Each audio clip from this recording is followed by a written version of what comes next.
ராமானுஜதயா பாத்திரம் ஞானவைராக்யபூஷணம் ஸ்ரீமத்வேங்கடநாதார்யம் வந்தே வேதாந்ததேசிகம்.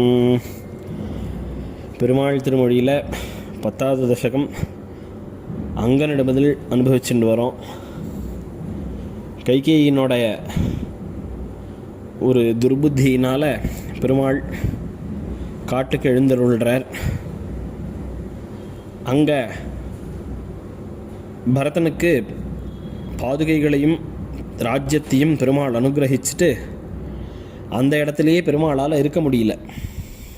அதாவது சித்திரக்கூட்டத்திலேயே பெருமாளால் இருக்க முடியல. ஏன் அப்படின்னா, இங்கே தானே அயோத்தியா ஜனங்கள்லாம் வந்தா, இங்கே தானே பரதன் வந்து அழுதுட்டு போனான் குழந்தை. அதனால் இங்கே இருக்க வேண்டாம்னு பெருமாள் தீர்மானம் பண்ணி அடுத்த இடத்துக்கு நகர்றார் சித்திரக்கூட்டத்திலேருந்து. அப்போது ஒரு இடமா அப்படி போகிறச்சே ராட்சசாள் வரா. பெருமாள் ரிஷிகளுக்கெல்லாம் அபயப்பிரதானம் பண்ணிகிட்டே போகிறார். அப்போது அடுத்த பாசுரத்தோட அனுபவம் அதுதான். வலிவனக்கு வரை நடுந்தோள் விராதை கொன்று வன் தமிழ் மாமுனி கொடுத்த வரிவில் வாங்கி கலைவனக்கு நோக்கரக்கி மூக்கை நீக்கி கடனோடு தூடனன் தன் உயிரை வாங்கி சிலைவனக்கி மான்மரிய எய்தான் தன்னை தில்லநகர் திருச்சித்திரகூடன் தன்னுள் தலைவனக்கி கைகூப்பி ஏத்தவல்லார் திரிதலால் தவமுடைத்து தரணிதானே. பெருமாள் காட்டுக்கு உள்ள போகிறச்சே அந்த அடர்ந்த காடு அரண்ய காண்டத்தில் ஆரம்பிக்கிறச்சேவே முதல் ஸ்லோகம் ஸ்ரீமத் ராமாயணத்தில் பிரவிஷ்யது மகாரண்யம் தண்டகாரண்யம் ஆத்மவான் அப்படின்னு சொல்லி மகாரண்யம்னு பேர் அதுக்கு. இந்த தண்டகாரண்யம்ன்ற ஃபாரஸ்ட்டுக்கு என்ன ஃபாரஸ்ட் அப்படின்னா, இதுக்கு முன்னாடி சித்திரக்கூடமும் மலைகள் அருவிகள்லாம் இருக்கும், காடு தான். ஆனால் இதுக்கு மேலே போகிறது டென்ஸ் ஃபாரஸ்ட்டு, நல்ல ரொம்ப அடர்த்தியான காடு. சூரிய ஒளியே உள்ளே புகுறாதபடிக்கு அடர்த்தியாக மரங்கள் இருக்கக்கூடிய காடு, ரொம்ப கோரமான மிருகங்கள்லாம் இருக்கக்கூடிய காடு. அந்த காட்டுக்குள்ளே போன உடனேவே விராதன்னு ஒரு ராட்சசன், அவன் என்ன பண்ணால் சீத்தையை தூக்கிண்டு ஓடினான் கொஞ்சம் தூரம். அப்புறம் இவா 2 பேர் பானத்தை போட்டா, ராமன் லக்ஷ்மணன், இவா 2 பேரையும் தன்னோட தோளில் எழுந்தரோட பண்ணிட்டு அவன் ஓடுறான். சீதா கதறா, இவன் பெருமாள் எங்கேயோ அடிச்சுட்டு போகிறாளேன்னு. உடனே பெருமாள் சொன்னார், லக்ஷ்மணா இவனோட விளையாடினது போராது, இவன் கையை வெட்டு அப்படின்னு சொல்லி இவன் கையை வெட்டுறா. வெட்டினா ரொம்ப சந்தோஷப்படுறான்.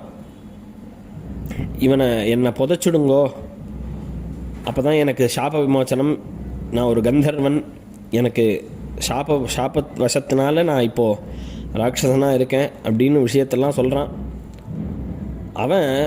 அவனுடைய தோல் எப்படி இருந்ததுன்னு சொல்கிறார். வலி வனக்கு அவனுடைய பலமெல்லாம் தோற்று போகிற அளவுக்கு வரை நெடுந்தோள் விராதை, இந்த அவனுடைய தோள்லாம் மலை மாதிரி பெரிய தோள்கள், அந்த அளவுக்கு அவன் ஒர்க் அவுட்டெல்லாம் பண்ணி எக்ஸசைஸ் பண்ணி வச்சுட்டுருக்கான்.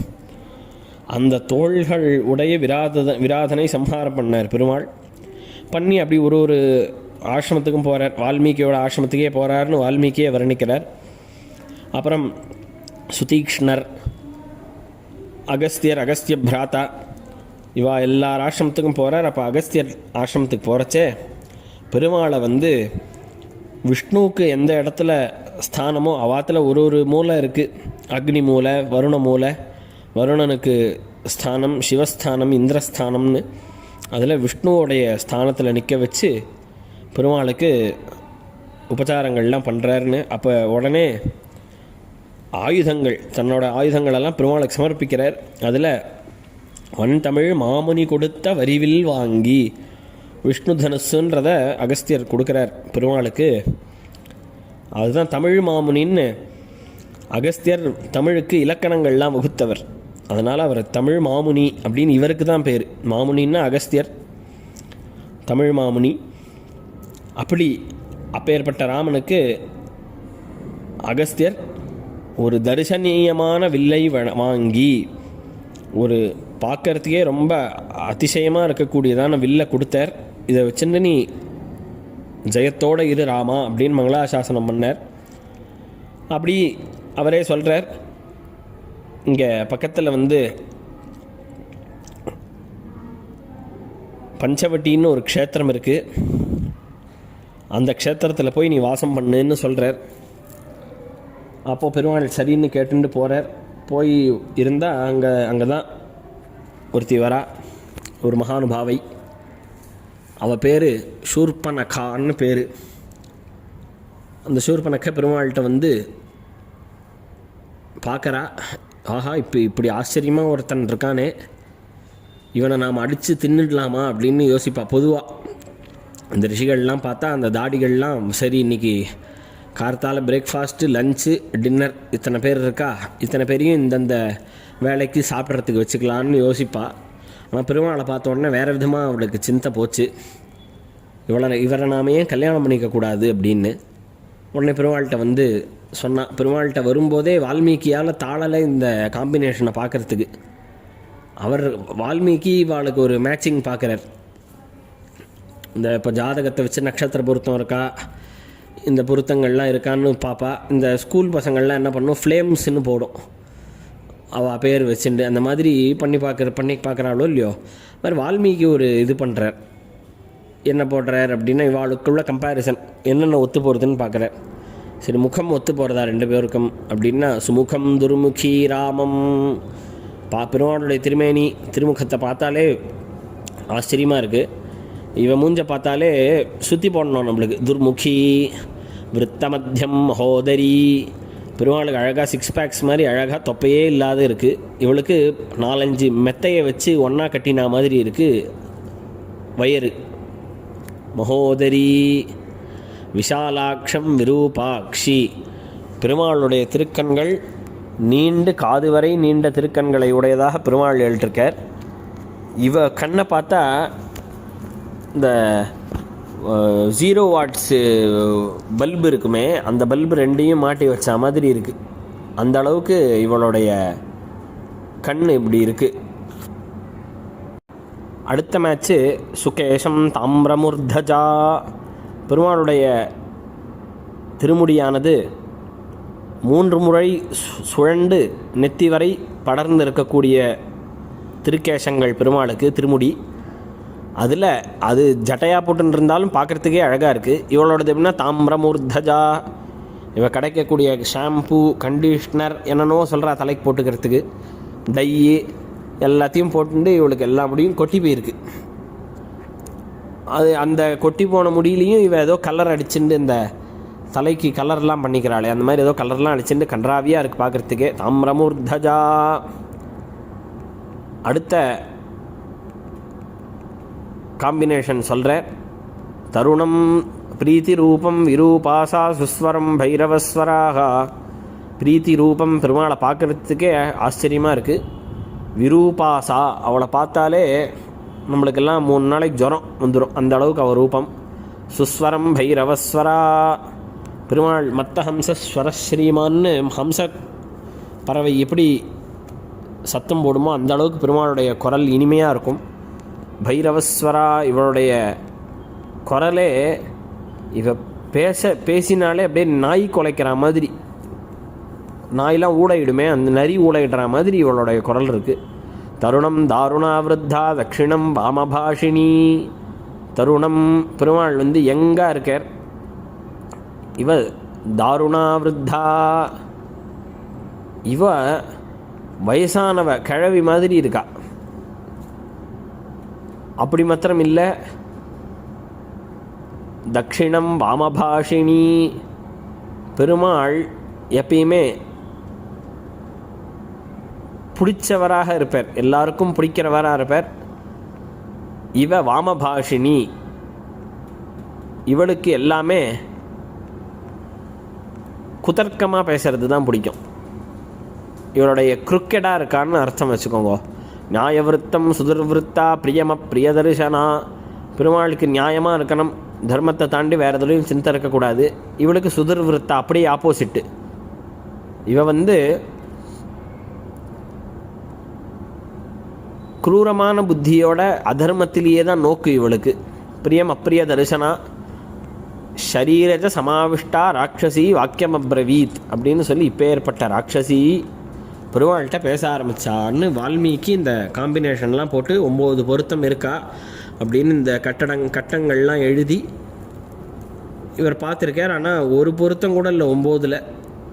அப்படி சொல்லக்கூடிய கலை வணக்கி நோக்கறக்கி மூக்கை நீக்கின்னு ஆழ்வார் ஒரே வரியில் இத்தனை விஷயத்தை சொல்லிட்டார். வந்து பெருமாள்கிட்ட பேசினாவ எனக்கு உங்களை கல்யாணம் பண்ணிக்கணும் அப்படின்னா, நீ யாருமா, நீ என்ன பண்ணுற அப்படின்னோடனே பெருமாளை இவ கேட்ட, நீ யார் சொல்லுன்னொடனே பெருமாள் இவள்கிட்ட விசேஷன ஒரு ராமாயணத்தையே சொல்கிறார். எங்கள் அப்பா பேர் தசரதர்னு ஆரம்பித்து நாங்கள் இங்கே வனவாசத்துக்காக இங்கே வந்திருக்கோம் அப்படின்னு இவெல்லாம் சொல்கிறார். இவ உடனே நீ யாரும் சொல்லுமான்னொடனே இவ சொல்கிறா, எங்கள் அண்ணா பேர் ராவணன்னு பேர், இன்னொரு அண்ணா கும்பகர்ணன், இன்னொரு அண்ணா குபேரன்னு பேர். இவாள்லாம் ஆட்சி பண்ணிட்டுருக்கான், நான் நடுவில் சஞ்சாரம் பண்ணிட்டுருக்கேன் இந்த காட்டில். இன்னொரு அண்ணா எங்களுக்கு ஒருத்தர் இருக்கார், அழுதுண்டே சொல்கிறாளாம். இன்னொரு அண்ணா எங்களுக்கு இருக்கார், விபீஷணன்னு பேர். அவர் ரொம்ப தர்மாத்மாவாக இருக்கார், ராட்சச குலத்தில் பிறந்த ஒரு அடையாளமே இல்லைன்னு அழுதுண்டே சொல்கிறான். அந்த மாதிரி நான் இவாளெல்லாம் தூக்கி எறிஞ்சிட்டு இப்போ உன்னை கல்யாணம் பண்ணிக்கிறதுக்காக வந்திருக்கேன். அப்படின்னா என்ன அர்த்தம்னா, இத்தனை நாள் நீ வளர்த்ததெல்லாம் வளர்ப்பே இல்லை அப்படின்னு சொல்கிற மாதிரி எவனோ ஒருத்தனுக்காக ஒரு க்ஷணத்தில் ஃபேமிலியை மொத்தம் தூக்கி போட்டுட்டு இப்போ பார்த்தவன் இன்னும் ஒரு நாள் பார்த்துருப்பா, இல்லை ஒரு மாதம் பார்க்குறான்னா அந்த ஒரு மாதம் பார்த்த பையனுக்காக இத்தனை வருஷம் 25 வருஷம் வளர்த்த ஆத்தெல்லாம் மறந்துட்டு வரான்னா இப்போ இந்த பையனை எத்தனை க்ஷணத்தில் விட்டுட்டு போகலாம். அந்த மாதிரி கச்சடாவெல்லாம் தான் ஆரம்பம். இந்த சூர்பனகை சொல்கிறா, அவ தானகம் சமதிக்ராந்தா ராமத்வா பூர்வ தரிசனாத் அப்படின்னு ஒன்றை பார்த்ததுனால இவா எல்லாரையும் நான் டிரான்ஸ்கிரஸ் பண்ணிட்டேன் அப்படின்றா. அதெல்லாம் இந்த மாதிரிலாம் சொன்னால் பெருமாளுக்கு பிடிக்குமான்னு, அவர் கல்யாணம் பண்ணிக்கோன்னு ஜனகரை சொன்னப்பவே அப்பாவுக்கு தெரியாத பண்ணிக்க மாட்டேன்னு சொன்னவர். அப்படி இல்லைம்மா, எனக்கு கல்யாணம் ஆகிடுத்து, அங்கே இருக்கா பார் சீதைன்னு என்னோடய மனைவி அவள் தான், இதோ லக்ஷ்மணன் என் கூட இருக்கான், அவன் தான் இப்போ பத்தினி இல்லாமல் கஷ்டப்படுறான். ஸ்ரீமான் அகிருததாரஸ்சன்னு அசககிருததாரஹான்னு வியாக்கியானம் பண்ணான். கூட இப்போ பத்தினி இல்லை அவனுக்கு, அதனால் நீ அவன்கிட்ட போன்னு பெருமாள் கிண்டலாக அவளை சொல்லி அனுப்பிச்சார். அது அவளுக்கு தெரியல கிண்டல் அப்படின்னு. இவ லக்ஷ்மணர்கிட்ட வந்தால் நான் உங்களை கல்யாணம் பண்ணிக்கணும்னு அண்ணா உங்களுக்கு பார்த்துருக்கா அப்படின்னு உடனே லக்ஷ்மணன் சொன்னேன், நானே ஒரு வேலைக்காரன், இங்கே எல்லா வேலையும் நான் தான் பண்ணிட்டுருக்கேன், வேலைக்காரனை கல்யாணம் பண்ணி நீ என்ன சந்தோஷப்பட, நீயும் என் கூட வேலை தான் பண்ணணும், அதனால் நீ பெருமாளையே கல்யாணம் பண்ணிக்கோ அப்படின்னு இவர் திருப்பி ராமர்கிட்ட அனுப்ப, உடனே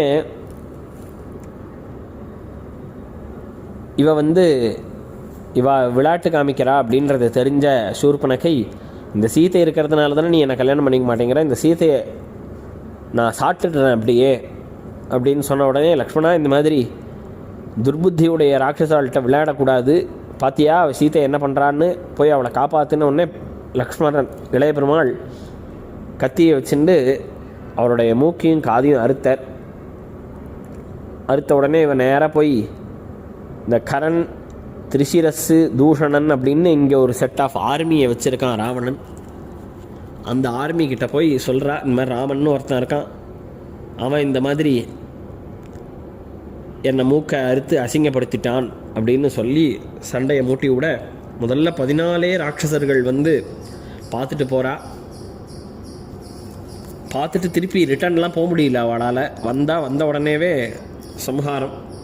பெருமாள் 14 பேரை கொண்டார். அப்புறம் இந்த 14 பேர் வரலையேன்னு உடனே 14,000 பேரையும் கலப்பிண்டு கரண் தூஷணன் திரிசிரஸ்ன்னு 3 பேர் போனான். அந்த 3 பேரையும் பெருமாள் கொன்று இந்த விஷயம் ராவணனுக்கு போக, ராவணன் மாரீச்சன்னு தன்னுடைய மாமாவாக இருக்கக்கூடிய மாரீச ராட்சசன்ட்ட வரான். மாரீசன் பார்த்தா ஒரு ஆசிரமத்தை கட்டிண்டு அங்கே உட்காந்து ராமநாமா சங்கீர்த்தனம் பண்ணிட்டுருக்கான். ராவணன் இவன்ட்ட உபகாரம் கேட்டான், நீ நாளைக்கு மானா போ, அந்த சீத்தை உன்னை பிடிச்சி கொடுன்னு கேட்பா, அப்போ நீ ஆசிரமத்தை விட்டு ஓடிப்போ, தூரத்துக்கு போ. அந்த சமயத்தில் ராமன் அந்த பிடிக்கிறேன்னு அந்த மானை தொடர்ந்து வருவான், லக்ஷ்மணனும் வருவான், நான் அந்த சமயமாக பார்த்து சீத்தையை அபகரிச்சுட்டு போயிடுறேன் அப்படின்னு ராவணன் சொல்ல, உடனே மாரீசன், இல்லை ராமன் சாதாரணமான ஆள் கிடையாது ராவணா, எனக்கு நீ ரேபம்னு சொல்லுவா சம்ஸ்கிருதத்தில், ரேங்கிற அக்ஷரத்தில் எது ஆரம்பிக்கிறதுனாலும் அதெல்லாம் எனக்கு சொல்லாத, ரேங்கிறதே எனக்கு சொல்லாத, ரேன்றதை தான் ரேப்பம் அப்படின்னு சொல்லுவாள் சம்ஸ்கிருதத்தில். அவன் அந்த பயம் கூட இல்லாத ரகாரம், இப்போ ககாரம் தகாரம் இப்படின்லாம் சொல்லலாம், ஆனால் ரகாரம்னு சொல்லக்கூடாது, ரேப்பம்னு சொல்லணும். அது கூட தெரியாத ரகாராதீனி நாமானி ராமத்ரஸ்தஸ்ய ராவண ரத்னானுச்ச ரதாச்சைவ வித்ராசம் ஜனயந்தி மேன்னு ரத்னம்னு சொல்லாத, ரதம்னு சொல்லாத, இதெல்லாம் ரேன்ற வார்த்தை இருக்குதில்ல அக்ஷரம்.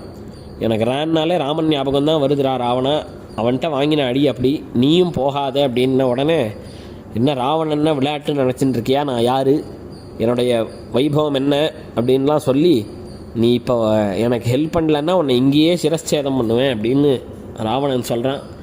சரி உன் கையால் சாகிறதுக்கு ராமர் கையால் சாகலான்னு சொல்லி இவன் ஒத்துக்கிறான். ஒத்துண்டு நல்ல வைரம் தங்கங்கள், தங்கமான், அதில் வைரம் வைடூரியம் நவரத்னமும் பதிச்சிருக்கு அந்த மானில்.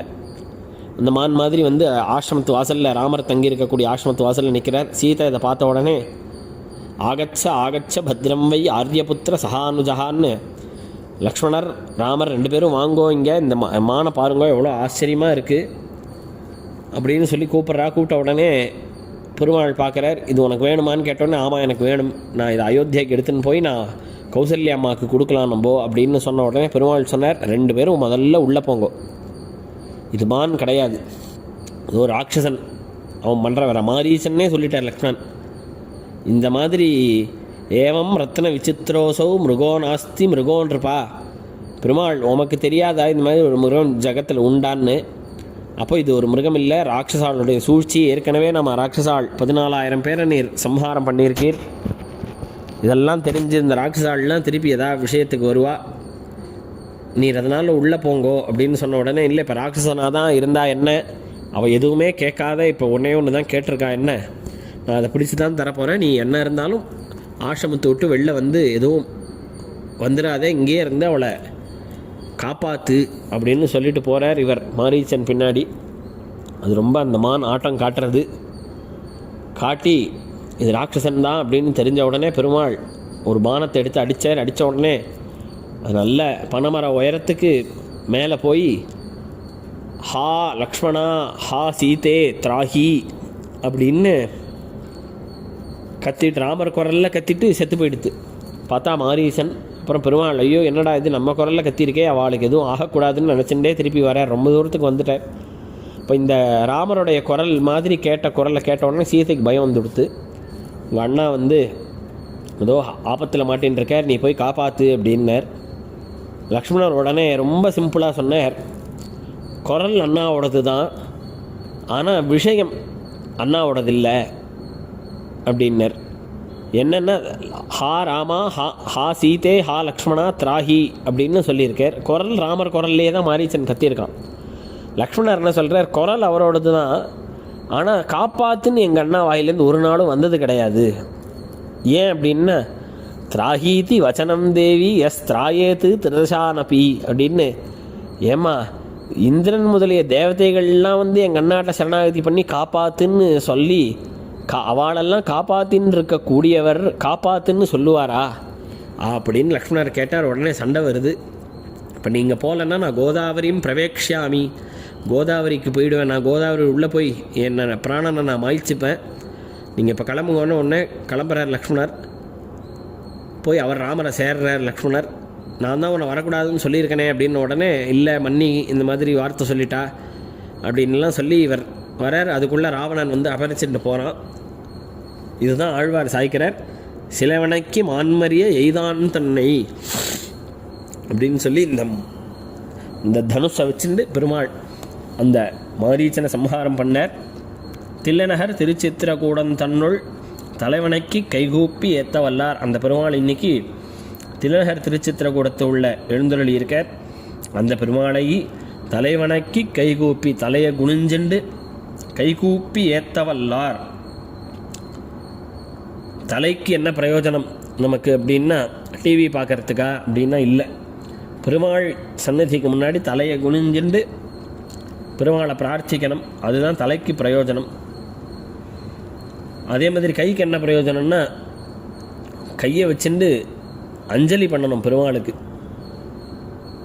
அப்போது இதுதான் அந்த பிரயோஜனத்தை ஆழ்வார் இந்த பாசுரத்தை சாய்கிற தலைவணக்கி கைகூப்பி ஏத்த வல்லார்னா ஸ்தோத்திரம் செய்ய வல்லார் திரிதலால் தவமுடைத்து தரணிதானே.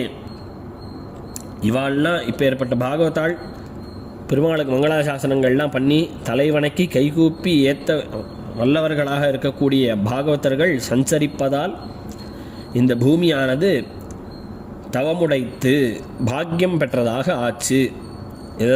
இது ராமர் விஷயத்தில் சொல்கிறார். அங்கே நிருசிம்மன் விஷயத்தில் சொல்கிறச்சே நாதனை நரசிங்கனை நவின்றேத்துவார்கள் உழக்கிய பாததூளி படுதலால் இவ்வுலகம் பாக்கியம் செய்ததேன்னு நிருசிம்மனை உபாசிக்கக்கூடிய பாகவதர்கள்லாம் இந்த பூமியில் நடக்கிறதுனால தான் இந்த பூமி பாவனமாக ஆகிறது அப்படிங்கிறது சொல்கிறார். அடுத்த அனுபவம் அடுத்த பாசுரத்தில்.